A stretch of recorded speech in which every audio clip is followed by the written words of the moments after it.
تو دیوانہ ہے کہ تو کوئی پاگل ہے. اس نے مڑ کر کہا پیارے تم مجھے دیوانہ سمجھ رہے ہو, مجھے پاگل سمجھ رہے ہو, یہ یاد رکھنا میں دیوانہ ضرور ہوں, میں پاگل ضرور ہوں, لیکن میں دنیا میں دیوانہ نہیں ہوں. اگر دیوانہ ہوں تو اسی مدینے والے آقا کا دیوانہ ہوں, میں انہی آقا کا مت والا ہوں. کہا کہ تم دیواروں کو چومتے ہوئے دیکھ رہے ہو اور زمین کو بوسہ دیتے ہوئے دیکھ رہے ہو, تو سنو میں نے دیواروں کو اس لیے نہیں چوما کہ یہ کسی بڑے آدمی رئیس کی دیوار ہے. میں نے زمین کو اس لیے نہیں چوما کہ یہ زمین خوبصورت ہے, پتھر اچھا ہے, بلکہ میں نے ان دیواروں اور زمین کو اس لیے چوم رہا ہوں کہ یہ مدینے کی وہ مقدس گلیاں ہیں کہ جب میرے آقا کا ان گلیوں سے گزر ہوا ہوگا تو ان دیواروں نے میرے آقا کا دیدار کیا ہوگا. سبحان اللہ. آگے بڑھتا ہے اور جیسے ہی روزے رسول نظر آتا ہے, ہرا ہرا گنبد نظر آتا ہے. یہ حاجی صاحب ہیں, ہمارے حاجی نیاز احمد صاحب ہیں, یہ تو دیکھنے جا رہے ہیں. ان سے پوچھو کہ جب غلام جاتا ہے اور اس کی نظر جب ہرے ہرے گنبد پر پڑتی ہے تو اس کے دل کی کیفیت کیا ہوتی ہے. تو شاعر نے جب کہا ہے کہ جب اس نے ہرے ہرے گنبد کو دیکھا تو اس کی نظر ٹھہر گئی ہرے گنبد پر, اور وہ اس کے دل کی ایک آواز نکل رہی تھی. وہ آواز کیا تھی, ذرا محبت سے کہیں یا رسول اللہ. وہ کہہ رہا تھا کہ زمین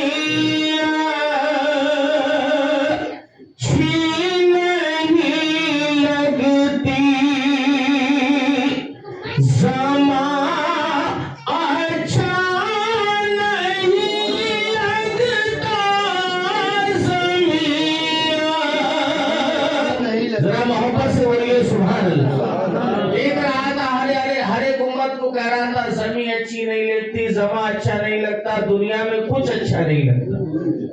پلٹ کے کہا حاجی صاحب کہ آپ کیوں اچھا نہیں لگتا؟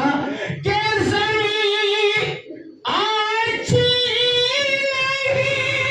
نہیں لگتی, زماں اچھا نہیں لگتا, زماں اچھا نہیں لگتا. کیوں کہ نہ ہوتا گنبد خضرا جہاں اچھا نہیں لگتا, نہ ہوتا گنبد خضرا. وہ صحیح کہہ رہا تھا نہیں کہہ رہا تھا؟ اگر گنبد خضرا نہیں ہوتا تو دنیا میں کچھ اچھا لگتا, اور جب گنبد خضرا ہی نہیں ہوتا تو دنیا میں کچھ ہوتا ہی نہیں, کیونکہ انہی کے صدقے میں اللہ نے سب کچھ پیدا کیا.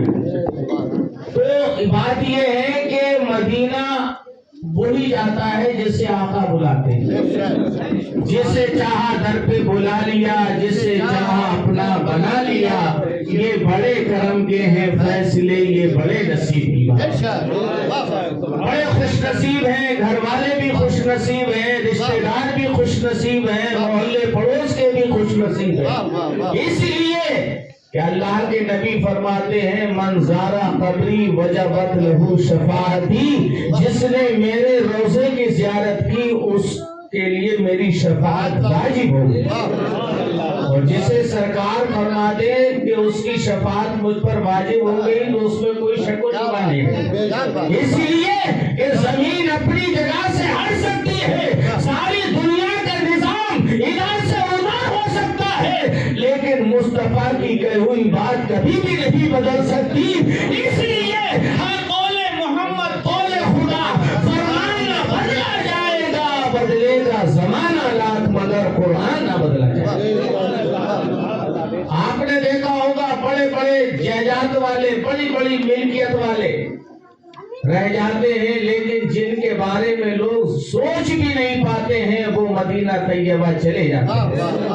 آپ کہیں گے مولانا صاحب آپ یہ کیا کہہ رہے ہیں کہ جس کے पास रुपया नहीं, पैसा नहीं, जायदाद नहीं, मिल्कियत नहीं, वो मदीना कैसे जा सकता है? तो आओ ये गुलाम मुस्तफा की बारगाह में चलते हैं। ये गुलाम मुस्तफा था जो रात को लेटता था, बारगाह रसूल में अर्ज करता था, या रसूल अल्लाह ज़ीनते अर्शे वो अल्लाह अस्सलातु वस्सलाम, झूम कर कहता था काबा अस्सलातु वस्सलाम। और आखिर में वो कहते थे कि मैं वो सुन्नी हूँ जमीले, मैं वो सुन्नी हूँ जमीले, कादरी मरने के बाद मेरा लाशा भी कहेगा अस्सलातु वस्सलाम, मेरा लाशा भी कहेगा अस्सलातु वस्सलाम। आज जब रात को लेट रहे हैं तब भी आका की बारगाह में दुरूद चल रहे हैं, फिर रहे हैं, आपस ही जा रहे हैं, घर में आ रहे हैं। एक दिन बिस्तर पर लेटे आका की बारगाह में दुरूद शरीफ पढ़ रहे थे। वो कहते, वो गुलाम मुस्तफा कहता है,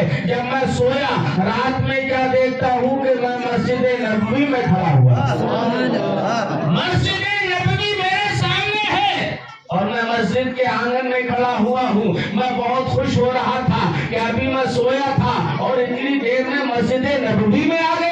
देख रहा था मस्जिद नबवी के खूबसूरत नजारे को देख रहा था।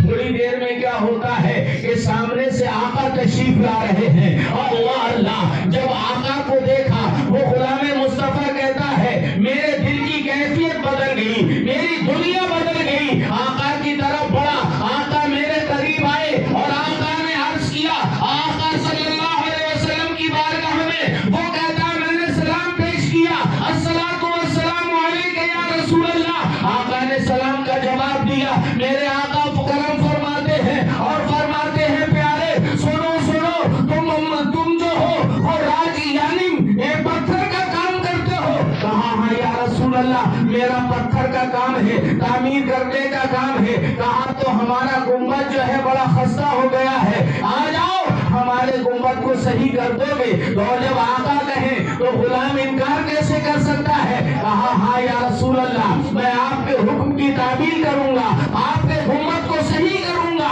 अल्लाहु अकबर। हजराती गिरामी, अभी जब वादा करता है, इतनी देर में उसकी आंख खुल गई। जैसे ही आंख खुली, ख्वाब की मंजिलें तय करता है और ख्याल करता है, अभी तुमने ख्वाब में आका से वादा किया है, लेकिन अब ये बताओ, अगर तुमने गुंबद को सही नहीं किया, मदीने नहीं गए, कल मैदान महशर में जब अल्लाह पूछेगा कि तुमने मेरे महबूब की फरमान पर अमल किया था या नहीं, और मैं कहूंगा फरमान पर अमल किया था, तो मेरे आका भी तशरीफ फरमा होंगे। कहीं ऐसा ना हो आका ये फरमा दे, मैंने तुझसे उस दिन फलां काम के लिए कहा था, गुंबद को सही करने के लिए कहा था, लेकिन तुमने मेरे फरमान पर अमल नहीं किया था। तो ऐ गुलाम मुस्तफा, उस पर क्या जवाब दोगे? इतना सोचना था। सोचते सोचते वो गुलाम मुस्तफा कहता है कि मैं रोने लगता हूँ, इतना रोता हूँ, इतना रोता है, इतना रोया कि उसे गशी तारी हो जाती है,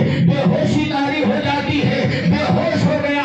जब थोड़ी देर में होश आता है, इश्क अंगड़ाई लेता है और उसके जहन को झुलता है और कहता है, ऐ गुलाम मुस्तफा, रोने की जरूरत नहीं है, फिक्र करने की जरूरत नहीं है, इसलिए कि तुम जो हो मदीना खुद नहीं जा रहे हो, बल्कि मदीने वाले आका तो तुम्हें खुद बुला रहे हैं। और जब वो बुला